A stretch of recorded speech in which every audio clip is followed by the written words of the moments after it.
you're looking for a video on how to make beautiful belts like these, you've come to the right spot. Hi, my name is Teri Edmonds and I am an entrepreneur, shoemaker, and leather crafter.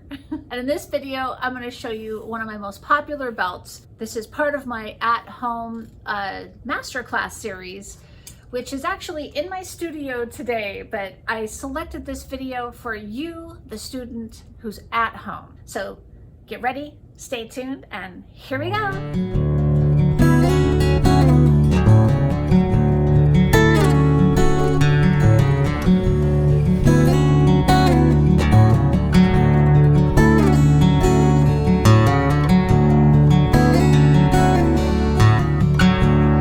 Hi guys, thanks for joining me from my patio in Hawaii. If this video inspires you, be sure to check out the whole series of the Cobbler Masterclass. Let's take a look at some of the supplies. I've included a list of everything here in the description down below. So if you missed something on this quick review, feel free to look below and it'll get you right to there. Also, I have an Amazon shopping cart where most of these things are available. As far as the leather hides go, I usually go through a bigger leather dealer like Tandy Leather is a really great one. So here we go. In this video, this happens to be a two-part leather piece. It is, the back of it is with a 3-ounce cowhide. And then I also use this, this is about a 3 to 4 ounce patent leather, and these patent leather hides come in really big hides, as you'll see in the picture here, but you can do quite a number of belts in them if that's where you're going with this. But this patent leather is really fun because you can make handbags out of it, belts, as you can see, and this is my #1 selling belt. It's a 1.5 inch, and I do a 1.5 inch buckle on it with a matching keeper. So as I say in my Cobbler series, there's a lot of projects you can do from home that will make you money, and the belts happen to be one of them. So we've got the leathers. Then I also use from Soderma or Tandy, I did a nice ruler with a cork backing on it so that it doesn't slide around. I also use this really big ruler. I think I got this at Ace Hardware, but this is handy for the longer belt strips because it's heavy and it can do longer distances. Then I always use my Angelus leather paints. They're so great. And so in this one, I happen to use the black, the white, and then I used as a finishing touch, see, I painted the backs of these belts, and I really liked the finish on it. So because the front was so patent and shiny, I went ahead with an Angelus high gloss acrylic finisher. And then I use my wonderful paintbrushes that I have listed below. I buy these by the 5-pack, and these are on my Amazon shopping cart, but they last really long time if you rinse them out and take care of them. And I use them for all the colors, and I like them designated for a color because I do so much painting. So I have those. The glue that I use is my Masters. This is what I actually use in my workshop back here that you can see in the far back in my shoe repair business. It's called Masters. And that's what I used on these 2 items there.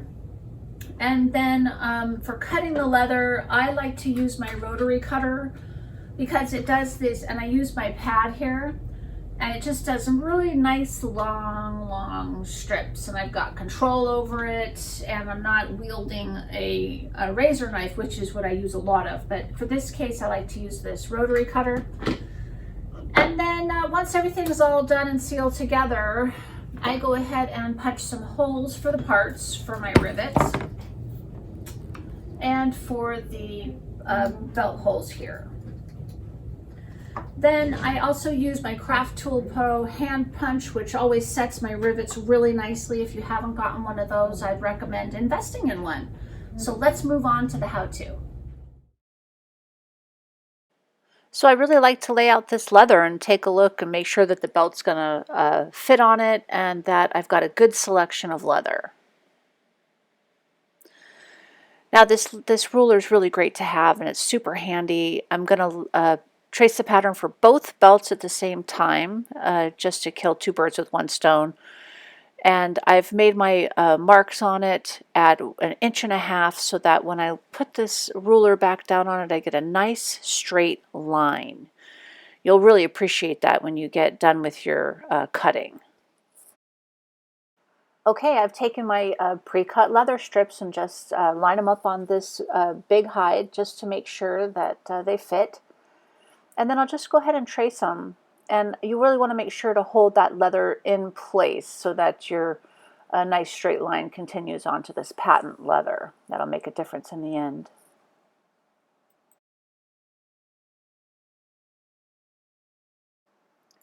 Gluing is really fun. It's like painting.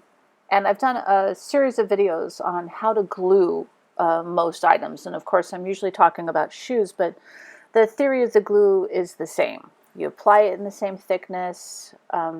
Here, as you'll see, I'm moving pretty quickly. I can tell that the glue is being absorbed into the leather really fast. So I'm going to glue both sides of this material, and then I'll stick them together. And so I want to make sure that each side has lots and lots of glue because it'll absorb pretty fast.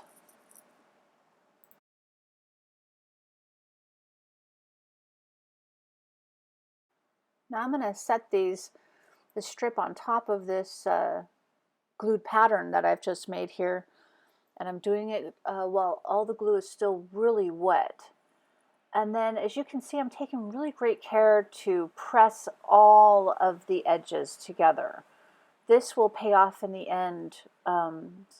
You'll notice it when you have your seams of the leather, that they'll be nicely stuck together. They won't separate over time. And then it gives you a surface with which to paint.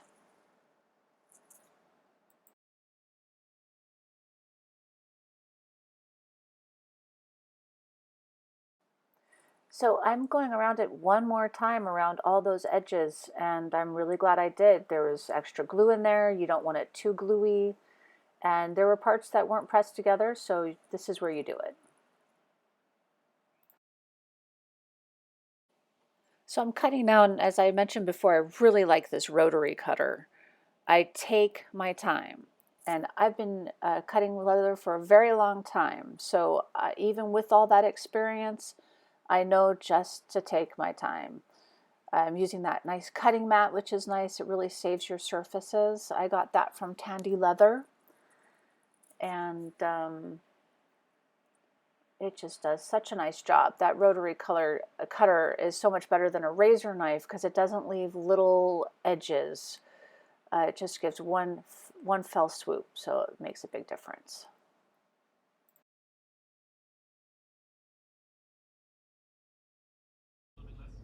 When painting leather, I love my Angelus brand. It goes on really well. It's water-based, so you can clean your brushes really easily. And here, this was before I decided to paint the back of it. I just decided I was just going to do the edges, which I typically do. So I use about 1/4 inch brush on that, and at a 45-degree angle.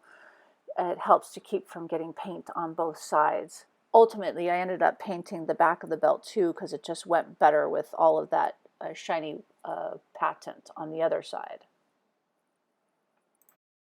Okay, we're at the stage where I'm going to go ahead and punch the hole and put the buckle on. So I have this really nice buckle, and I'm going to do a rivet, the buckle, and then another rivet. So we will start with the hole punching.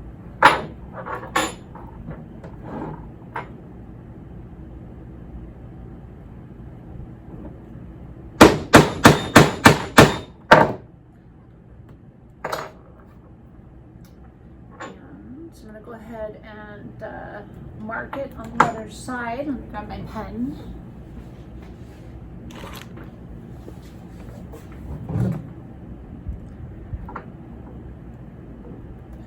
When I'm doing this, I want to make sure that when I put the rivet together, that it's not too bulgy right here. I want to make sure that that rivet's really going to seal.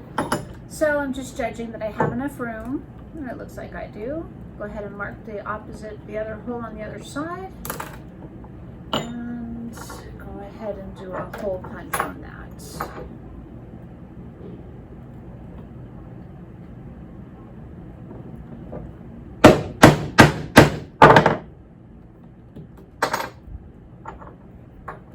Now, for those of you that watch my videos, you know that I love my Craft Tool Pro hand press. And I'm going to use it right now because it makes everything so accurate. It's going to set these rivets for me. And just putting my parts together.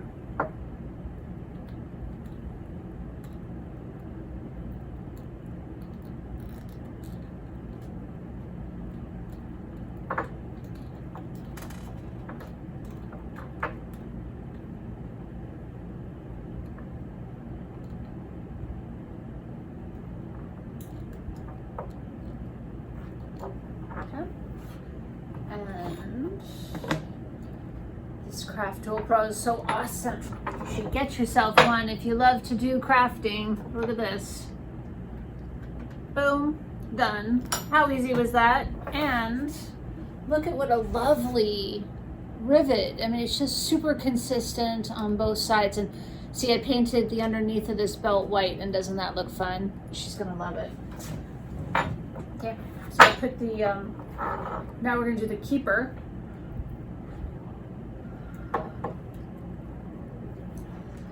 And I like to push the keeper right on up in there, and see, that leaves me just enough room right here to do one more rivet. So just like we did with the others, I'm gonna go ahead and mark my hole.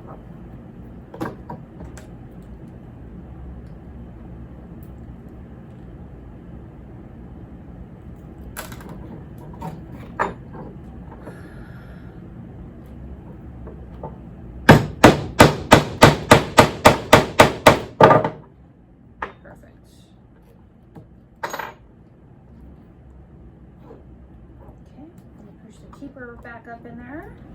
Put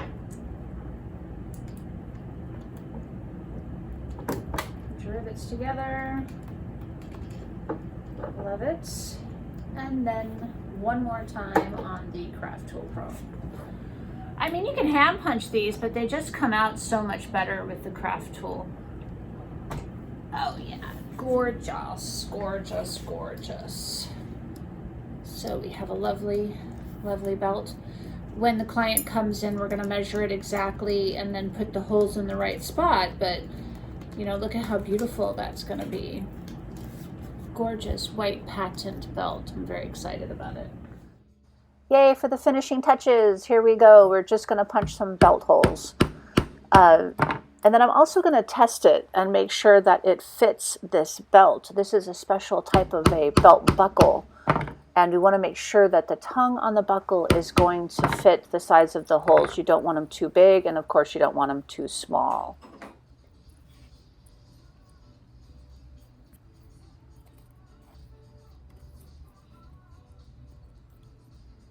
Perfect.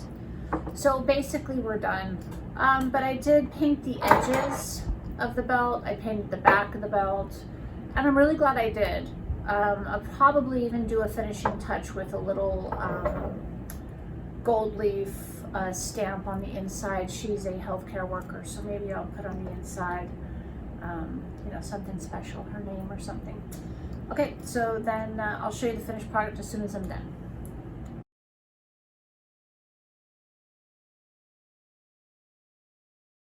Well, there it is, a full complete belt. It's actually pretty easy, and you can use any kind of leathers that you want, really. If you use more of the pig or the cowhide back, it'll stay firmer and more stiff for you, so just keep that in mind. Thank you so much for joining me on my YouTube channel, you guys. Thanks for subscribing, hitting the like button, or sharing this video, and I really appreciate you watching. Leave me your comments down below if you have any questions. Thank you so much, and from Maui, aloha!